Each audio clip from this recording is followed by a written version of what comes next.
Assalomu alaykum aziz yurtdoshlar. Albatta har bir soha vakilini o'sha sohada shakllanishiga, uni bolaligidan o'sha sohaga qiziqib, bolaligidan olgan bilimlari eng asosiy muhim rol o'ynaydi. Jumladan san'atda ham.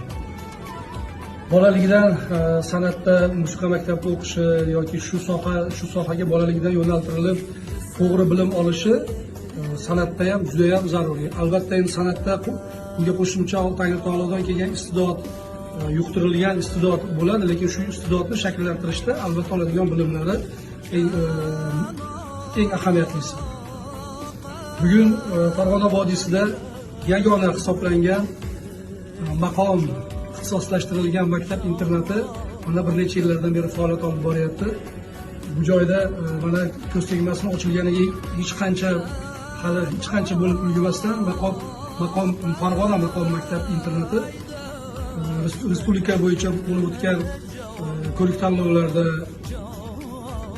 bu joyda o'qib kelayotgan bolajonlarimiz munosib o'rinlarga olib kelishyapti. Hatto Zo'r TV'dagi ovoz loyihalarida ham ishtirok etib kelishdi.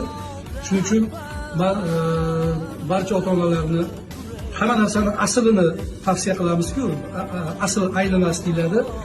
San'atda ham, qo'shiqchilikda ham eng aynimaydigan bu haqiqiy san'atda eng nima deydi, zalvorli yo'nalishi bu maqom yo'nalishi. Maqom yo'nalishi har kimga ham emasligini biz avvallari intervyularda ham aytib ketganmiz.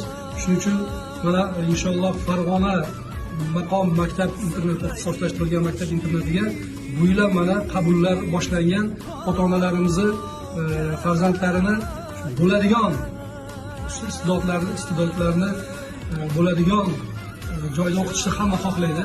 Shuning uchun tavsiya qilgan bo'lardik, maqom maktab internatiga olib kelsinlar bolalarni. Chunki bu joyda ko'z tegmasin yaxshi yetuk mutaxassislar, ustozlar faoliyat olib boryaptilar.